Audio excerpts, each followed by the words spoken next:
చౌడేశ్వరీదేవి జ్యోతిష్యాలయం ప్రముఖ జ్యోతిష్యులు కాళికాదేవి ఉపాసకులు జ్యోతిష్య పండిత్ ఎంకే శాస్త్రి గారు మీ హస్తరేఖలు ముఖ లక్షణము ఫోటో జాతకం చూసి మీ జీవిత సంపూర్ణ భవిష్యత్తు తెలపగలరు. మీకు ఎటువంటి సమస్యలు ఉన్నా చౌడేశ్వరీదేవి పూజలు చేసి పరిహారం చేయగలరు. స్త్రీ పురుష వశీకరణం 100% గ్యారంటీ. సెల్ 9481312761. నమస్తే folks, welcome to my channel.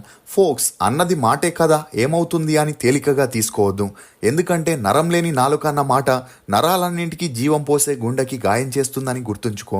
అసలు నేను ఈ మాట చెప్పడానికి గల కారణం నటుడు రాజేంద్ర ప్రసాద్ కాంట్రవర్సీ ఇష్యూనే. టాలీవుడ్ సీనియర్ నటుడు రాజేంద్ర ప్రసాద్ గురించి ప్రత్యేకంగా పరిచయం చేయాల్సిన అవసరం లేదు. జూనియర్ ఆర్టిస్ట్ గా తన కెరియర్ ని స్టార్ట్ చేసిన ఇతను ఆ తర్వాత కామెడీ హీరోగా నటించి ప్రేక్షకుల్ని మెప్పించడంతో కొద్ది రోజుల్లోనే స్టార్ హీరోగా ఎదిగాడు. ఇక ఇదిలా ఉంటే వయసు పెరిగే కొద్దీ నటుడి విలువలు పెరగాలి, హుందాతనంగా కనబడాలి. అప్పుడే అతని స్థాయి మరో మెట్టెక్కుతుంది. ఎందుకు నేను ఈ మాట చెబుతున్నానంటే గడిచిన కొద్ది నెలలుగా రాజేంద్ర ప్రసాద్ తీరు పలు విమర్శలకి దారి తీస్తుంది. అలా తను వేదికపై మైక్ అందుకున్నారంటే ఎవరిని టార్గెట్ చేస్తారో, ఎక్కడ నోరు జారుతారో అని ప్రొడ్యూసర్లు డైరెక్టర్లు కంగారు పడే పరిస్థితి వచ్చింది. దీంతో ఇకపై రాజేంద్ర ప్రసాద్ ని ఏదైనా ఈవెంట్ కి పిలవాలంటే 1-2 సార్లు ఆలోచించుకునే పరిస్థితిని తెచ్చుకున్నాడు. ఇక వివరాల్లోకి వెళితే నటరత్న ఎన్టీఆర్ గారు జన్మించిన నిమ్మకూరులోనే పుట్టి పెరిగిన రాజేంద్ర ప్రసాద్ ఎన్టీఆర్ గారిని చూస్తూ పెరగడంతో తనకి కూడా సినిమాల్లోకి వెళ్లాలనే ఇంట్రెస్ట్ ఏర్పడింది. అలా తను సిరామిక్ ఇంజనీరింగ్ డిప్లొమా కోర్సుని పూర్తి చేసిన తర్వాత జాబ్ వచ్చినా కూడా దాన్ని వదులుకొని చెన్నైలోని ఒక ఫిలిం ఇన్స్టిట్యూట్లో చేరాడు. అలా తన కోర్సు పూర్తయిన చాలా రోజుల వరకు అవకాశాలు రాకపోవడంతో ఎన్టీఆర్ గారు రాజేంద్ర ప్రసాద్ని పిలిచి ప్రతి ఒక్క ఆర్టిస్ట్కి ఒక స్పెషాలిటీ ఉండాలని, తను పౌరాణిక చిత్రాల్లో ఉంటే ఏఎన్ఆర్ సాంఘిక చిత్రాల్లో ఉన్నాడని, అలా కృష్ణ క్రైమ్ థ్రిల్లర్లో ఉన్నట్లే నీకు ఒక స్పెషాలిటీ ఉంటేనే ఇండస్ట్రీలో నిలదొక్కుకోగలవని చెప్పడంతో ఎన్టీఆర్ గారి మాటలకి ఇన్స్పైర్ అయిన రాజేంద్ర ప్రసాద్ కామెడీ ట్రాక్లోకి దిగి కామెడీ జోనర్ సినిమాల్ని చేయడం మొదలెట్టాడు. అలా కామెడీ సినిమాలతో ప్రేక్షకుల్ని కడుపుబ్బా నవ్వించి నటకిరీటి అనే బిరుదుని కూడా సొంతం చేసుకున్నాడు. ముఖ్యంగా మాజీ ప్రధాని పివి నరసింహారావు గారు రాజేంద్ర ప్రసాద్ టాలెంట్కి ఫిదా అయి తనకి ఎన్ని బాధలు కష్టాలు ఉన్నా రాజేంద్ర ప్రసాద్ మూవీస్ చూస్తే అన్నింటినీ ఇట్టే మర్చిపోతానని చెప్పడంతో అతని మాటలు ఇండస్ట్రీలో రాజేంద్ర ప్రసాద్ని మరో మెట్టు ఎక్కేలా చేశాయి. ఇక ఇది మాత్రమే కాకుండా అప్పట్లో ఎంతో మంది డైరెక్టర్లని ప్రొడ్యూసర్లని రాజేంద్ర ప్రసాద్ ఇండస్ట్రీకి ఇంట్రడ్యూస్ చేస్తే అతనితో పనిచేస్తే ఇండస్ట్రీలో సక్సెస్ అవ్వొచ్చని తనతో పనిచేసేందుకు చాలా మంది ఎగబడేవారు. ముఖ్యంగా కొత్త అమ్మాయిలు రాజేంద్ర ప్రసాద్ మూవీలో హీరోయిన్గా లాంచ్ అయితే స్టార్ హీరోయిన్ అవుతారనే టాక్ ఇండస్ట్రీలో ఉండడంతో అప్కమింగ్ హీరోయిన్స్ అందరూ ఇంట్రెస్ట్ చూపించగా అందుకు తగ్గట్లే రాజేంద్ర ప్రసాద్ కూడా వారిని ఎంకరేజ్ చేసేవాడు. ముఖ్యంగా తనతో సన్నిహిత్యంగా ఉండే హీరోయిన్స్కే ఎక్కువగా ఛాన్స్ ఇచ్చేవాడు. ఇక ఈ విషయంలో మూవీ డైరెక్టర్స్ ప్రొడ్యూసర్స్ కూడా ఏమీ మాట్లాడకుండా హీరోయిన్ సెలక్షన్ బాధ్యతల్ని రాజేంద్ర ప్రసాద్కి అప్పగించేవారు. అలా రోజాతో ప్రేమ తపస్సు, సౌందర్యతో రాజేంద్రుడు గజేంద్రుడు, రంభతో ఆ ఒక్కటి అడక్కు, మీనాతో నవయుగం అనే మూవీస్ చేయడం ద్వారా వారిని ఇండస్ట్రీకి పరిచయం చేస్తూ స్టార్ హీరోయిన్లుగా చేయడంలో రాజేంద్ర ప్రసాద్ పాత్ర ఎక్కువగానే ఉందని చెప్పొచ్చు. ఇక అప్పట్లో ఇండస్ట్రీలో హీరోయిన్లకి హీరోస్ డైరెక్టర్స్ ప్రొడ్యూసర్స్ వల్ల ఎలాంటి ఇబ్బందులు కలిగినా బయటికి వచ్చి చెప్పేవారు కాదు. ఎందుకంటే వారి కుటుంబంలో ఉన్న ఆర్థిక సమస్యలు ఒకవైపు అయితే మరోవైపు ఇండస్ట్రీలో ఏదో సాధించాలని వచ్చి సగంలో వెళ్ళిపోతే అవమానంగా ఉంటుందని ఎలాంటి ప్రాబ్లమ్స్ ఉన్నా బయటికి చెప్పేవారు కాదు. ఇక ఒకవేళ చెబితే ఇమీడియట్ గా వారిని కార్నర్ చేసి సినిమా ఛాన్సులు రాకుండా చూసి ఇండస్ట్రీ నుండి పంపించేసేవారు.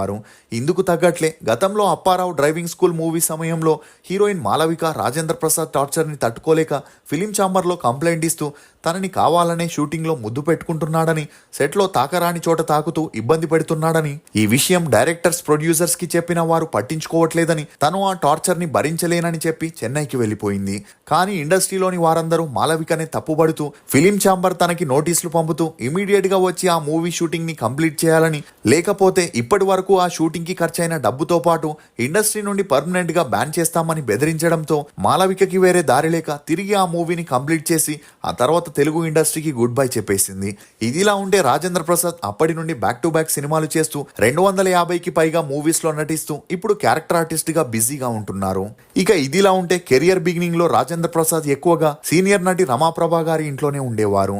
ఇక రమాప్రభ గారికి శరత్ బాబుతో పెళ్లైన తనకి గర్భకోశంలో ఉన్న సమస్యల కారణంగా పిల్లలు కలగరని డాక్టర్లు చెప్పడంతో తన అక్క కూతురైన చాముండేశ్వరిని దత్తత తీసుకొని పెంచడం మొదలెట్టింది. ఈ క్రమంలోనే రాజేంద్ర ప్రసాద్ కి చాముండేశ్వరి గారికి మంచి పరిచయం పెరిగి ఆ పరిచయం కాస్త నిదానంగా సన్నిహిత్యంగా మారి వీరిద్దరూ ప్రేమలో పడి పెద్దల అంగీకారంతో పెళ్లి చేసుకుని ఒకటయ్యారు. అలా వీరి అన్యోన్య సంసారానికి గుర్తుగా బాలాజీ అనే కొడుకు, గాయత్రి అనే కూతురు కూడా జన్మించారు. ఇక అలా రాజేంద్ర ప్రసాద్ షూటింగ్స్లో బిజీ అయి ఫ్యామిలీ లైఫ్కి ఎక్కువగా ప్రియారిటీ ఇవ్వకపోవడంతో ఇతని కూతురు గాయత్రి తన క్లాస్మేట్ని ప్రేమించి ఇంట్లో నుండి పారిపోయి పెళ్లి చేసుకుంది. దీంతో రాజేంద్ర ప్రసాద్ మానసికంగా కృంగిపోయి అప్పటి నుండి కూతురుతో మాట్లాడడం మానేశాడు. ఇక మరోవైపు తన కొడుకైన బాలాజీని తన సినీ వారసుడిగా ఇండస్ట్రీకి పరిచయం చేయాలని రాఘవేంద్రరావు డైరెక్షన్లో ఒక మూవీని స్టార్ట్ చేయగా ఆ మూవీ సగం షూట్ అయ్యాక బాలాజీ ఆ మూవీ రష్ ని చూడగా తన యాక్టింగ్ తనకే నచ్చకపోవడంతో ఇక పైన సినిమాలు చేయకూడదని డిసైడ్ అయి ఇదే విషయం తన తండ్రికి చెప్పగా రాజేంద్ర ప్రసాద్ కి మరొక షాక్ తగిలింది. ఇక అలా పిల్లల వల్ల కాస్త డిస్టర్బ్ అయిన రాజేంద్ర ప్రసాద్ తన మైండ్ ని డైవర్ట్ చేసుకోవడానికి సినిమాల్లో బిజీ అయ్యాడు. ఈ క్రమంలోనే హరికథ అనే వెబ్ సిరీస్ లో హీరోగా చేయగా ఆ సిరీస్ ట్రైలర్ లాంచ్ ఈవెంట్ లో రాజేంద్ర ప్రసాద్ మాట్లాడుతూ కలియుగంలో వస్తున్న కథలు మీరు చూస్తున్నారు, నిన్న కాక మొన్న చూసాం, వాడెవడో చందనపు దొంగ, వాడు కూడా హీరోనే, ఇప్పట్లో హీరో అనే మీనింగే మారిపోయింది అని పుష్ప మూవీపై అల్లు అర్జున్ పై రాజేంద్ర ప్రసాద్ విమర్శించడంతో అప్పట్లో ఇతని వ్యాఖ్యలు అన్ని చోట్ల హల్చలై అల్లు అర్జున్ ఫ్యాన్స్ ఇతనిపై ఒక రేంజ్లో ఫైర్ అవ్వడంతో ఆ వ్యాఖ్యలపై స్పందించిన రాజేంద్ర ప్రసాద్ అల్లు అర్జున్ తన బిడ్డలాంటోడని, అతని గురించి నెగిటివ్గా తానెందుకు మాట్లాడతానని, అతనితో ఎక్కువగా మూవీస్ చేసింది తానేనని Allu Arjun I love you అని చెప్పి ఈ ఇష్యూకి ఫుల్ స్టాప్ పెట్టాడు. ఇదిలా ఉంటే అల్లారు ముద్దుగా పెంచుకున్న తన కూతురు గాయత్రి 38 ఏళ్లకి హార్ట్అటాక్తో మరణించడంతో రాజేంద్ర ప్రసాద్ కుప్పకూలిపోయాడు. దీంతో కాస్త మద్యానికి అలవాటు పడి డిస్టర్బ్ అయి ఇలా స్టేజ్ పై మాటల్ని జారడంతో ఇప్పుడు చాలా నెగిటివిటీని ఎదుర్కోవాల్సి వస్తుంది.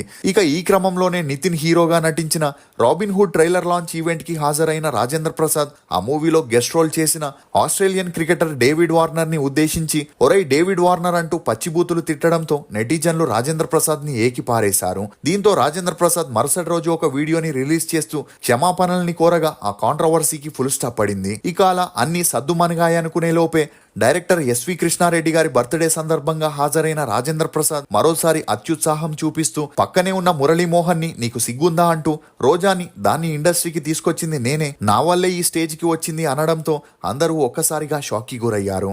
అంతేకాకుండా ఆలీని కూడా అనరాని మాటలు అనడంతో ఇతని వ్యాఖ్యల్ని చూసిన చాలా మంది ఇండస్ట్రీ వారు 45 ఏళ్ల సుదీర్ఘ అనుభవం ఉన్న రాజేంద్ర ప్రసాద్ ఇన్నేళ్లలో ఎలాంటి మచ్చ లేకుండా ఈ స్థాయికి వచ్చాడు, కానీ ఇప్పుడు ఈ మాటలతో ఎందుకు తన స్థాయిని తగ్గించుకుంటున్నాడు అనే చర్చలు మొదలయ్యాయి. కానీ సోషల్ మీడియాలో మాత్రం ఇతని వ్యాఖ్యలపై చాలా దారుణంగా ట్రోల్ చేయడంతో వీటిపై స్పందించిన ఆలీ రాజేంద్ర ప్రసాద్ తన కూతుర్ని పోగొట్టుకొని మెంటల్గా డిస్టర్బ్ అయ్యారని, అతని మాటల్ని ఎవరూ సీరియస్గా తీసుకోకూడదని, అతను చేసిన తప్పుకి తాను క్షమాపణల్ని కోరుతున్నానని చెప్పి ఈ ఇష్యూకి ఫుల్ స్టాప్ పెట్టిన సోషల్ మీడియాలో మాత్రం రాజేంద్ర ప్రసాద్ పై విమర్శలు ఆగట్లేదు. ఇక ఈ క్రమంలోనే షష్ఠి పూర్తి సినిమా ఈవెంట్ లో పాల్గొన్న రాజేంద్ర ప్రసాద్ ని మీడియా ప్రశ్నిస్తూ చిరంజీవి, బాలకృష్ణ, మోహన్ బాబు లాంటి వారికి పద్మ అవార్డ్స్ వచ్చాయి, మీకు పద్మ అవార్డ్స్ విషయంలో అన్యాయం జరిగిందని మీ అభిమానులు ఫీల్ అవుతున్నారని, దీనిపై మీరేమనుకుంటున్నారు అని అడగగా అందుకు రాజేంద్ర ప్రసాద్ పద్మ అవార్డ్స్ పొందిన వారికంటే తను టాలెంటెడ్ కాదంటే, వారికి ఉన్న అర్హత తనకి లేదంటే తన ఫ్యాన్స్ ఊరుకోరని, నిజానికి తనకి పద్మ అవార్డ్స్ పై ఎలాంటి మక్కువ లేదని,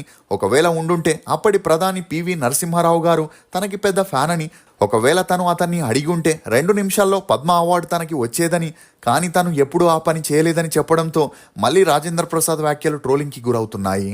ఇక అలా ఈ విమర్శలు ఎక్కువ అవడంతో దీనిపై రీసెంట్ గా ఒక ఇంటర్వ్యూలో స్పందించిన రాజేంద్ర ప్రసాద్ తనపై వస్తున్న విమర్శలని చూసి తను హర్ట్ అయ్యాడని, జీవితంలో ఇంకెప్పుడు ఎవరిని ఏకవచనంలో పిలవకూడదని నిర్ణయించుకున్నాడని, నందమూరి తారక రామారావు గారు పిల్లల నుండి పెద్దల వరకు అందరినీ మీరు అని సంబోధించేవారని, తను కూడా ఇకపై అలాగే మాట్లాడతానని, తన చివరి శ్వాస వరకు అందరితో మర్యాదగానే మాట్లాడతానని మాటిస్తున్నట్లు చెప్పడంతో ఇప్పుడు ఈ వ్యాఖ్యలు అన్ని చోట్ల వైరల్ అవుతున్నాయి.